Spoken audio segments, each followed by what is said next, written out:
안녕하세요. 이태희 강사입니다. 네, 이번 시간에는 챕터 3 금융상품에 대해서 이렇게 문제풀이를 해보도록 할 텐데요. 지금 앞서 1강, 2강에서는 이론 중심의 문제가 많이 있었습니다. 하지만 3강부터는 금융상품에 대한 문제이기 때문에 숫자들이 조금 더 많이 나오게 되고 빈도수가 높아지므로 그 숫자에 좀 유의해서 좀 짚고 넘어가는 일이 많도록 하겠습니다. 네, 첫 번째 문제를 보실 텐데요. 보통 예금에 대한 설명으로 적절하지 않은 것은 입니다. 지금 솔직히 1번, 2번 같은 경우는 읽어보셨다면 앞에 교재를 많이 보셨다면 1번, 2번은 쉽게 걸러질 거로 생각되고요. 이자는 통상 반기별로 연간 2회한다. 맞겠죠? 이건 우체국에서 그런 겁니다. 우체국에서. 왜냐면 저희는 우체국 금융 공부를 하고 있기 때문에 보통 일반 다른 은행들 같은 게 다를 수도 있지만 우체국에서는 반기별로 연간 2회 결산한다가 맞고요. 우체국은 15.4%의 일반 과세와 생계형 비과세 중 선택이 가능하다. 지금 원래는 우체국은 15.4%만 가능합니다. 그런데 이제 2015년부터 법이 좀 개정이 됐습니다. 1월 1일부터 그걸 좀 보실 텐데요. 우선 지금 원래 2014년 12월 31일까지는 일반 세금무대, 생계형 비과세 이렇게 세 개로 나뉘게 되어 있습니다. 하지만 2015년부터는 세금무대가 폐지되고 생계형 비과세가 3천만 원에서 5천만 원으로 증가됐다. 좀 더 많은 사람한테 주기보다는 소수, 좀 빈곤층에 좀 더 많은 혜택을 부여하겠다. 그런 의미에서 취지에서 이렇게 바뀌게 됐다는 점 꼭 알고 가셔야겠죠. 2005년 1월 1일부터 적용된 거기 때문에 그 전에 가입된 세금 우대 상품이나 그런 거는 똑같이 적용이 되고요. 2015년 1월 1일부터는 세금 우대가 폐지됐다는 점 꼭 기억해 주시고요. 그리고 비과세가 3천만 원에서 5천만 원으로 바뀌었다는 점까지 꼭 챙겨 가시기 바랍니다. 그리고 노인도 이제 바뀌게 됐는데요. 원래는 만 60세였지만 매년 2015년부터 매년 한 살씩 늘어서 2019년에는 만 65세까지로 바뀌게 됐다는 것까지 개정된 사항이기 때문에 꼭 체크해주시고 이제 문제가 헷갈리지 않도록 꼭 짚고 넘어가 주시기 바라겠습니다. 2번은 저축예금에 대한 설명을 적절한 것은 저축예금입니다. 저축예금은 당연히 적절한 것입니다. 가입 대상은 제한이 있죠. 개인이죠. 개인. 법인 안 됩니다. 개인입니다. 그리고 통상 연간 4회 결산한다. 이거는 우체국에서만입니다. 저희는 우체국 금융을 하기 때문에 맞는 얘기죠. 우체국 금융을 하기 때문에 통상 4회 결산한다. 다른 시중은행은 다를 수도 있습니다. 우체국에 대해서인 것만 지금 보고 있는 겁니다. 우체국은 일반 과세와 생계형 비과세 선택이 가능하다. 우체국은 이제 일반 과세만 되겠죠. 모든 시중은행이 일반 과세만 됩니다. 원래는 우체국은 일반 과세만 됐었고 다른 은행은 일반 과세와 생계형 비과세 이런 식으로 되게 많았었는데 우체국은 일반 과세만 가능하다. 그리고 예금은 당연히 보호되겠죠. 5천만 원까지 일반 은행은 5천만 원까지 우체국은 원금과 이자 모두 다 보호된다. 라는 점 꼭 알고 가시면 되겠습니다. 다음으로 3번 문제는 금융법이 바뀌었으므로 아까 1번 문제에서 말했듯이 금융법이 바뀌었으므로 안 풀고 넘어가도록 하겠습니다. 4번 가계 당좌 예금에 대한 설명으로 적절하지 않은 것은 제가 1강에서나 2강에서 당좌란 예금이 그냥 언뜻이 현금으로 바꾸기 용이하다, 어음이다 라고 말한 적이 있는데요. 당좌 예금이 그렇다면 가계 당좌 예금은 당연히 이제 가계에서 일반 개인이 낼 수 있는 어음이다, 수표다. 그렇게 볼 수 있겠죠. 이제 일반 당좌 예금과 같이 이자가 지급되는 가계 우대성 요구불 예금이다. 일반 당좌 예금에는요 이자가 지급이 안 됩니다. 왜냐하면 큰 돈을 막 이렇게 수시로 왔다 갔다 하고 이렇게 큰 돈이 왔다 갔다 하기 때문에 당연히 이자가 지급이 안 되지만 가계 당좌에서는 이자가 지급이 됩니다. 그 점 꼭 체크해 주시고요. 그리고 일정 자격을 갖춘 충족한 개인이 돼야 된다. 그냥 무조건 개인 다 되는 게 아니라 일정 자격을 갖춰야 되고요. 자영업자도 등급이 어느 정도 있어야지만 가입이 가능하다. 그리고 봉급 생활자는 수표 한 장당 꼭 챙겨 주셔야 됩니다. 맥시멈 최대가 아니라 한 장당 100만 원이고요. 자영업자는 한 장당 500만 원. 자영업자는 한 장당 500만 원입니다. 그리고 1인 1계좌다. 한 명 모든 은행에 있습니다. 우체국 뭐 농협 막 그런 데 하나하나가 아니라 모든 전 금융 계좌에서 하나만 된다는 거 꼭 챙겨가시면 되겠습니다. 다음으로 5번을 보실 텐데요. 5번 시장 금리부 수시 입출 금식 예금 MMDA를 보실 텐데요. 적절하지 않은 것은 1번 네, 자동이체 결제 통장으로 활용할 수 있다. 맞죠? 그리고 통상 500만 원 이상이다. 아주 중요한 부분입니다. 500만 원 이상일 때 활용도가 좀 높은 통장이지 500만 원 이하라면 저축 통장이나 그런 게 좀 더 활발하겠죠. 통상 500만 원 이상의 목돈은 1개월 이내에 초단기로 이번 보기가 아주 중요합니다. 500만 원 이상의 1개월 이내 초단기로 운용할 때 많이 사용되고요. 환매 조건부 채권이나 양도성 예금 등 다른 단기 시장성 수익률이 높다. 지금 여기 답은 우선 3번입니다. 그리고 예금은 예금자 보호된다. 3번을 보실 텐데요. 환매 조건부 채권 이렇게 두 개랑 비교해 봤을 때 수익률이 높지는 않습니다. 왜냐하면 지금 MMDA는 원금이 보장됩니다. 그리고 환매 조건이나 양도성 예금 지설은 원금이 보장이 안 됩니다. 그만큼 원금이 보장되지 않은 만큼 이익이 많겠죠. 그리고 얘는 은행에서 발행한 거고 환매 조건부 채권이나 양도 예금성 증서는 종합금융회사와 자산금융회사에서 발행한 거기 때문에 좀 더 수익률이 높은 애를 추구한다 그 얘기입니다. 그러므로 얘는 이자가 좀 낮고요. 얘네 두 개는 이자가 조금 더 높다. 그만큼 근데 위험 부담이 따른다라는 점 꼭 알고 계셔야 됩니다.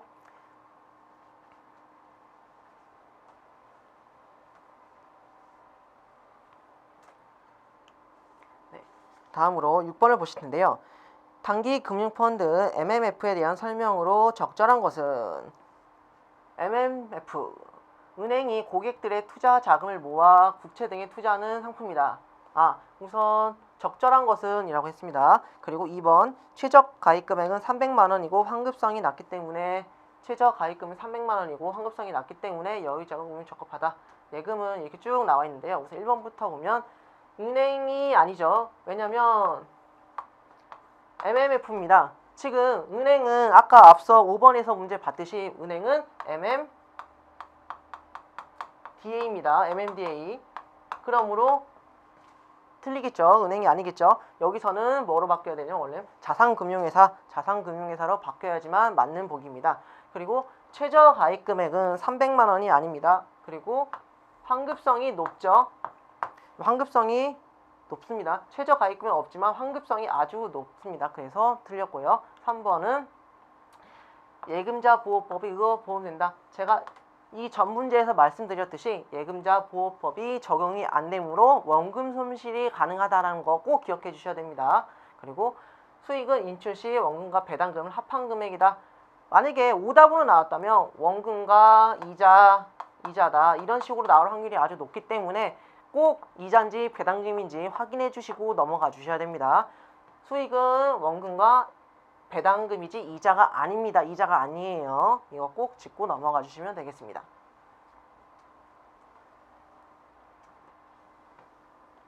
네, 다음으로 7번을 보실 텐데요. 어음관리 계좌에 대한 설명을 적절하지 않은 것은 지금 5번, 6번, 7번 문제가 거의 한 세트라고 보시면 됩니다. 지금 은행인지 자산금융회사인지 막 이런 식으로 각각 중요한 부분을 나타내고 있기 때문에 5번, 6번, 7번 문제는 꼭 한 대로 묶어놓고서 같이 서로 비교해가면서 이해해 주시면 좋겠습니다.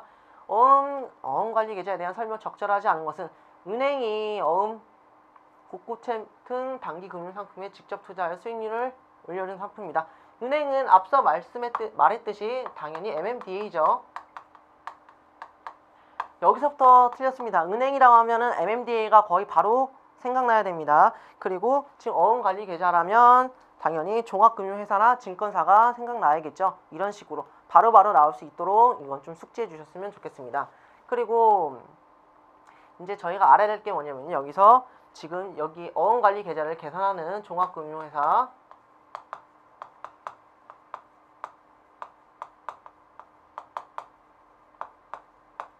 와 증권사 이 두 개에서 어음관리 계좌를 만들 수 있는데요. 종합금융사에서는 예금자 보호법이 됩니다.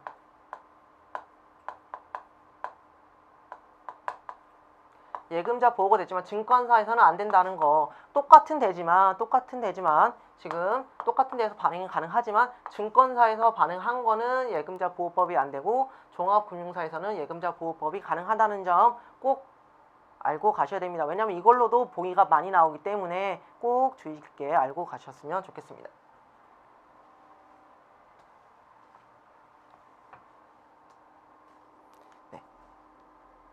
네, 8번.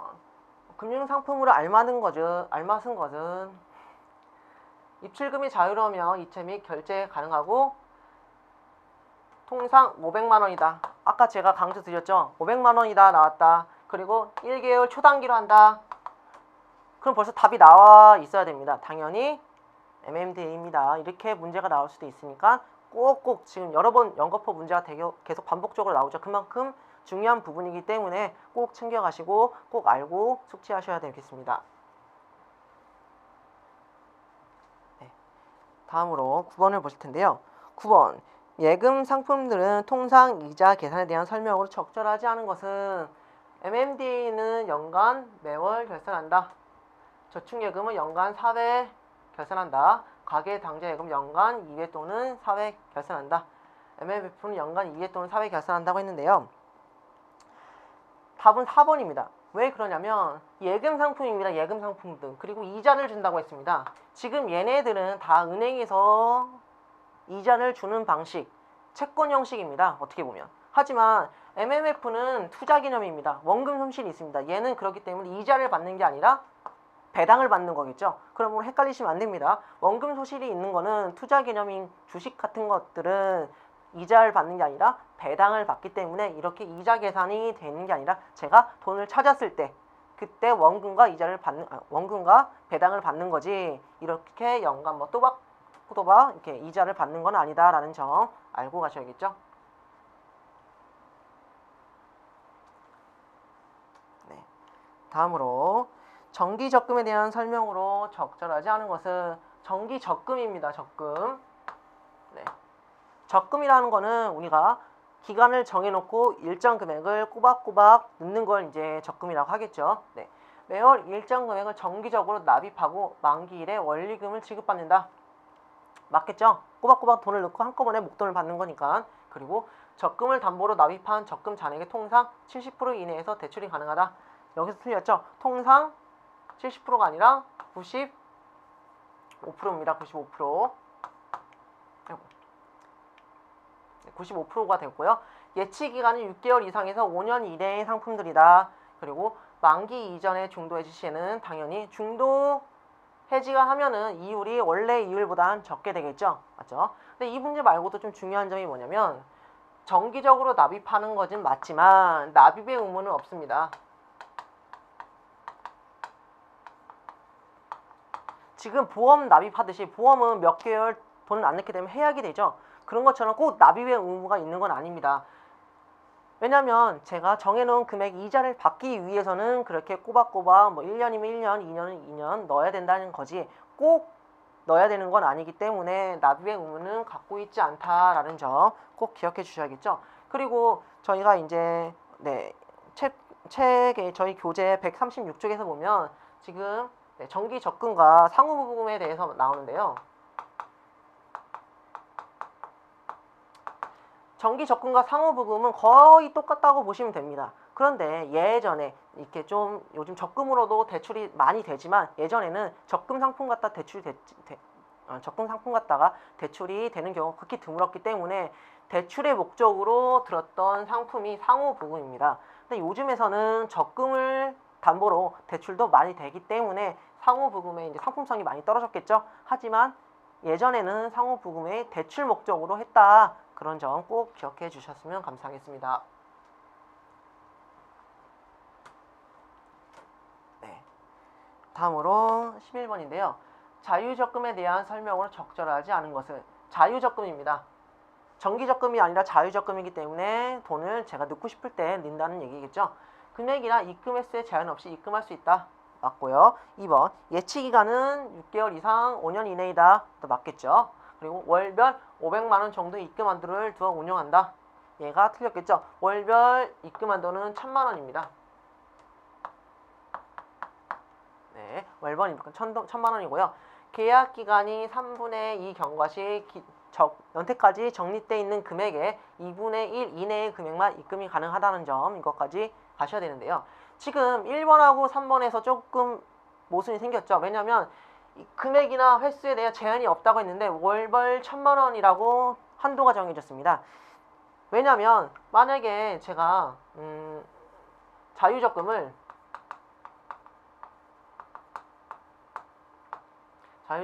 만약에 5% 좀 많이 이자를 줘서 10%의 이자로 만약에 3년 자유적금을 들었다고 하겠습니다. 그런데 1년 후에 갑자기 금리가 폭등하기 시작해서 20%로 올랐다고 보겠습니다.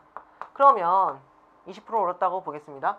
그럼 1년에 폭락해서 5%로 떨어졌다고 보겠습니다. 그랬을 때 만약에 제가 지금 이 적금에 돈을 넣게 되면 이자는 당연히 10%를 받겠죠. 왜냐하면 10% 계약해서 3년을 했기 때문에. 하지만 은행 입장에서는 지금 1년 후인 지금 상황에서는 5%만 가지고 나서도 돈을 융통할 수 있는 경우가 생기지 않겠습니까? 그렇기 때문에 만약 이 시점에서만 제가 만약에 진짜 100억이란 돈을 은행에 저금하면은 이자가 2배로 받는 현상이 벌어질 수 있습니다. 그러므로 은행에선 손실이 막대하겠죠. 그걸 제재하기 위해서 한 달에 월별 1,000만 원 한도로 그 정도까지는 정해놓고 나서 법이 제정됐다. 그렇게 이해해 주시면 되겠습니다.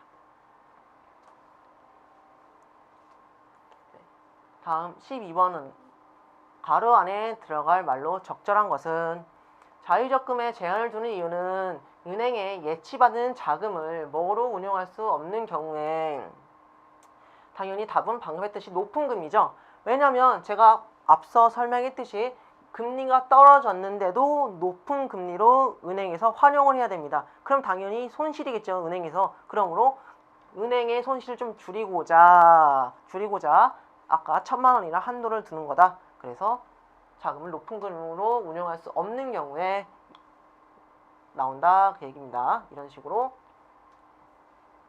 네. 다음으로 13번을 보실 텐데요. 정기 예금에 대한 설명으로 적절하지 않은 것은 정기 예금입니다. 방금까지 적금이었다면 지금은 정기 예금.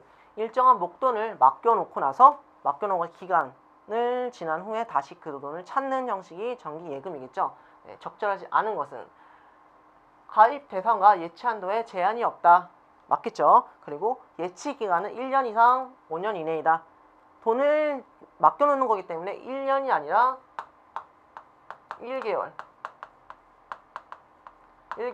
이상 5년 이내입니다. 1개월 이상 5년 이내. 그래서 2번이 틀린 거고요.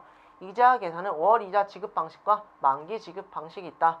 월 이자 지급 방식은 매달 타는 거겠죠. 그러니까 큰 목돈 막 10억, 20억 같은 돈을 은행에 예치해놓고 매달 생활금조로 그렇게 받는 경우가 월 이자 지급 방식이고 1억이란 돈을 은행에 예치해놓고 1년 정도 예치해놓고 이자를 한꺼번에 받는 게 만기 일시 지급하는 방식이다라는 거. 그리고 통상 예금 잔액의 95% 이내에서 담보대출을 받을 수 있다는 거까지 기억해 주시면 좋겠습니다. 여기서 90%가 아니라 95%라는 거 숫자 좀 민감하니까 꼭 기억해 주셔야겠죠.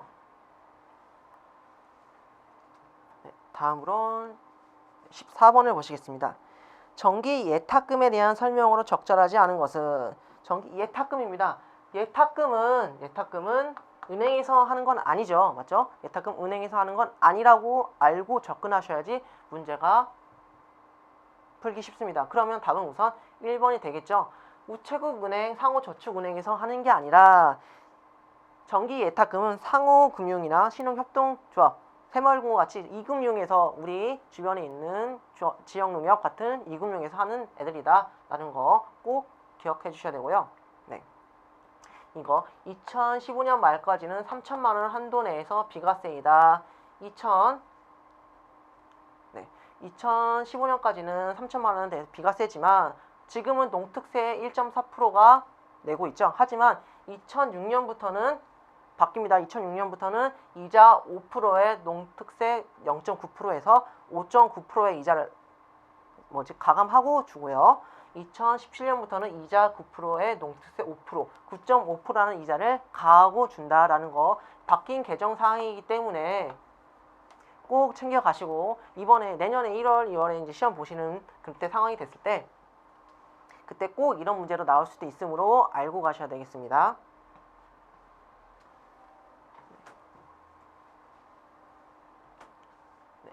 다음으로 15번을 보실 텐데요.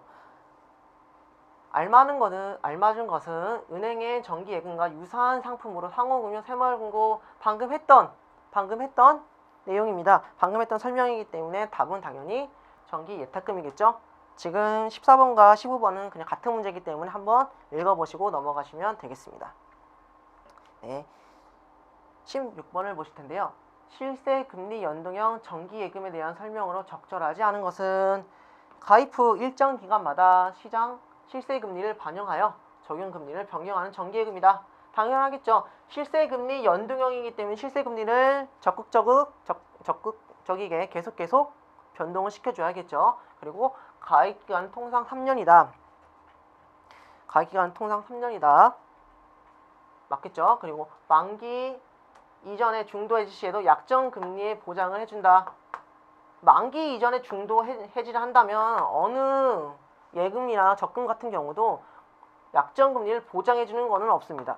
그러니까 답은 3번이 되겠죠. 그리고 일반과세, 세금 우세, 생계형 비과세 중 선택이 가능하다. 지금 아까 법이 개정됐기 때문에 4번도 답이 될 수 있는데요. 지금은 할 수 있는 게 세금 우대는 안 되고 일반과세와 생계형 비과세겠죠. 생계형 비과세도 되는 사람만 되고 안 되는 사람이 이제 많아지겠죠. 그렇기 때문에 거의 일반 과세가 대부분일 거다라는 점 짚고 넘어가 주시면 되겠습니다. 지금 이 문제는 그래서 답은 현재 시점에서의 답은 3번과 4번 둘 다 된다라는 점 알고 가시면 되겠습니다. 네. 17번을 보시겠는데요. 주가지수 연동 정기예금에 대한 설명으로 적절하지 않은 것은 주가지수 연동 정기예금입니다. 지금 주가지수 연동이기 때문에 예금자 보호가 안 될 거다라고 생각하시는 부분이 많은데요. 지금 얘는 좀 특별하죠. 얘는 좀 특별하게 예금자 보호법이 다 가능합니다.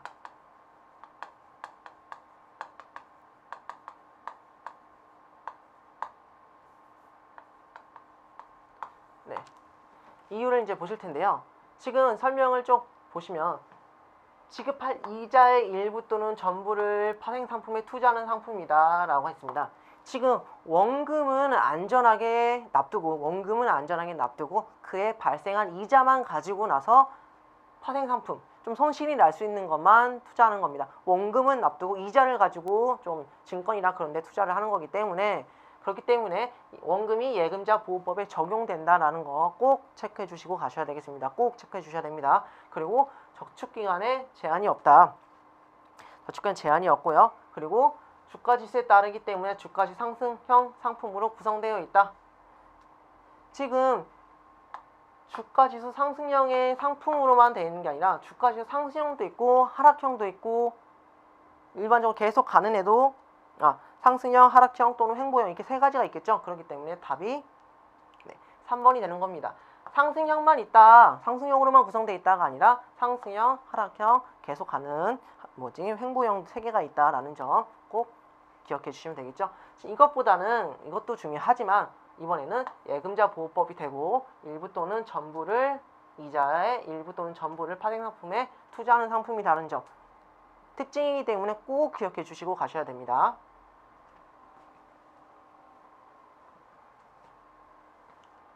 다음으로 18번을 보시겠는데요.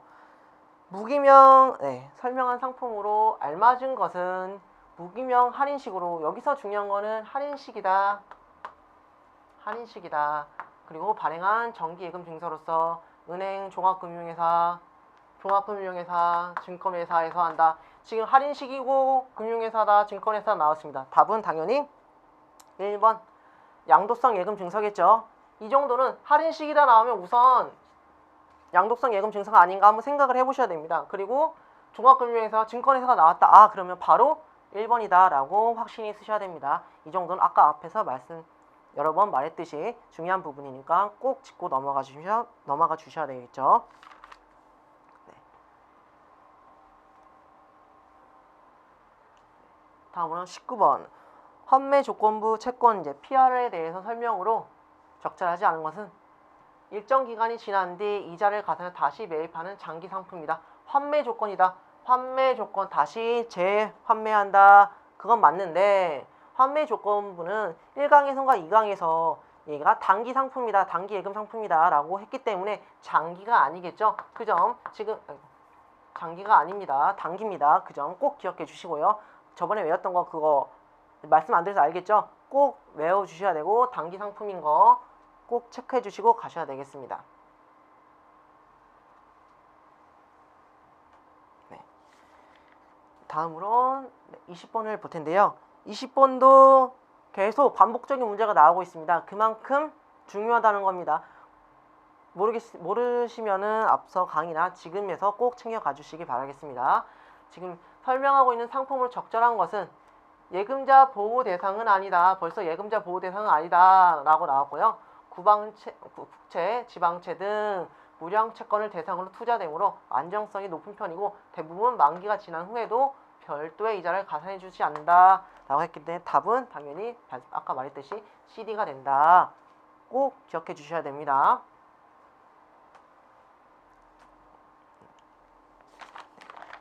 다음으로 21번을 보실 텐데요.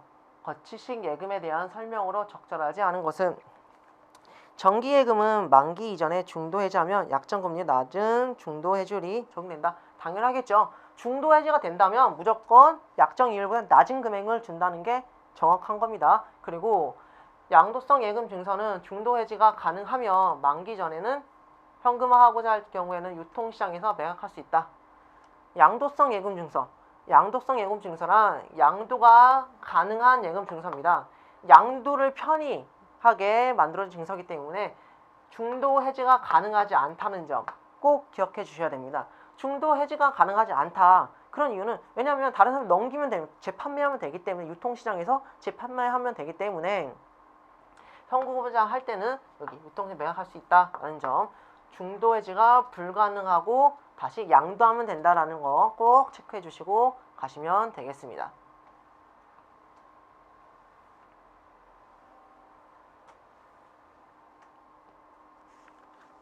네.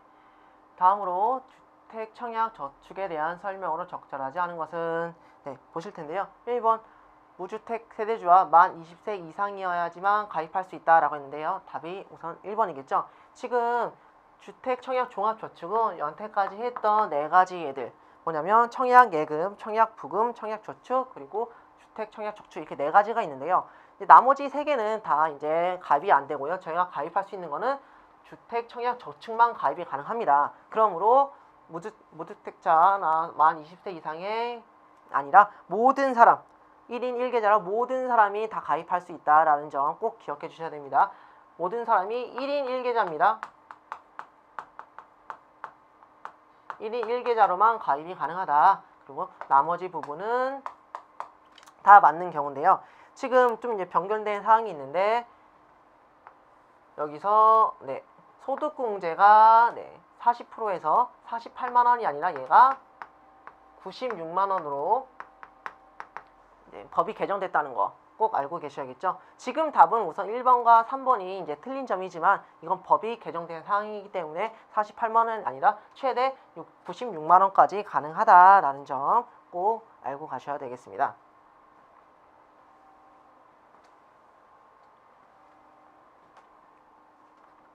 네. 다음으로 23번 재형저축에 대한 설명으로 적절한 것을 했는데요. 지금 여기서는 적절히 않은 겁니다. 서민 중산층의 장기 저축을 유도하여 저축률을 제고 및 재산 형성에 기여하기 위하여 세제 혜택을 부여한 저축이다. 맞겠죠? 맞겠죠? 그리고 전 금융기관에서 취급한다도 맞고요. 직전 연도 총 금액 5천만 원 이하 근로자가 가입할 수 있다. 총합 5,500만 원 이하의 개인 사업자 가입할 수 있다라고 했는데요. 지금 여기 재형저축에서 가장 많이 실수하는 부분은요. 지금 여기입니다. 5,500만 원이 아니라 얘가 3,500만 원이 될 겁니다. 원래 근로자가 있고 근로자가 5천만 원이고 개인 사업자가 3,500만 원인데요. 원래 보기에서 좀 많이 나오는 유형은 얘가 3,500만 원이고 얘가 5천만 원이다. 이런 식으로 많이 보기가 나오게 됩니다. 그러므로 그거에 대해서 유의하고 넘어가셔야 되겠죠. 꼭 기억하고 넘어가셔야 됩니다. 지금 개인 근로자가 5천만 원이고 사업자가 개인 사업자가 3,500만 원이라는 점. 네. 정리해 놓은 표가 이건데요. 지금 전 금융기관이고 가입 대상이 네. 총 금액이 5천만 원이라는 거, 3,500만 원이라는 거 제가 방금 강조한 부분이겠죠. 그리고 계약 기간 7년이라는 것도 꼭 기억해 주셔야 됩니다. 숫자가 많이 나오는 건 그만큼 문제가 내기 편하다 그 얘기입니다. 그러므로 꼭 기억해 주셔야 됩니다. 그리고 이제 1회에 걸쳐서 3년 이내 연장할 수도 있다. 최대 10년까지 가능하다. 그리고 분기당 300만 원 이내다. 분기당입니다. 분기당. 반기당이 아니라 분기당 300만 원의 한도 내에서 할 수 있다. 여기까지 이거 정리해 주시면 되겠습니다.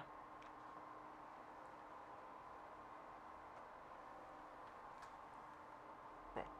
다음으로 24번을 보실 텐데요. 다음에서 설명하고 있는 상품으로 적절한 것은 만기 1영업일 이전까지 연장 신청하는 경우 1회 안에서 3년 이내다. 방금 앞서 했던 걸 다시 리뷰 보기 위해서 낸 문제라고 볼 수도 있겠죠. 지금 3년 이내 범위 내에서 1년 단위로 한다. 그럼 답은 당연히 재형저축이다. 꼭 기억해 주셔야 됩니다. 방금 앞서 표 정리해 주시고 외워 주시고 하셔야 되겠죠. 네. 다음으로 25번을 보겠습니다. 다음 중 예금에 대한 설명을 옳지 않은 것은 가계 당좌 예금은 신용 상태가 양호한 개인과 개인 사업자가 가입할 수 있다. 가계 당좌 예금 어음이죠. 어음이니까 당연히 신용 상태가 양호해야 되고요. 그리고 개인과 사업자만 가입할 수 있죠. 양호한 사람만 가입할 수 있습니다. 네. 그리고 어음 관리 계좌는 만기 후 인출하지 않으면 원리금이 자동 재예탁된다. 그것도 맞는 얘기죠. 빼지 않는 한 계속 재예탁된다는 거. 그리고 시장금리구 수시 입출금식 예금은 자산운용회사에서 취급하고 있다. 수시 입출금식 예금은 자산운용회사에서 하는 게 아니라 얘는 은행하고 우체국만 가능한 거죠. 꼭 짚고 넘어가 주시기 바랍니다. 네. 그리고 자유적금은 월별 1,000만 원이다. 앞서 했던 거를 좀 다 요약해 놓은 문제라고 볼 수 있겠는데요. 앞에서 했던 문제를 다시 한번 확인해 보시면서 꼭 체크해 주시면 되겠습니다. 네, 답 3번이고요. 네. 네. 이번 시간에는 여기까지 정리하도록 하겠고요. 다음 시간에는 전자금융을 통해서 이제 뒤에 4챕터를 보도록 하겠습니다. 네, 감사합니다.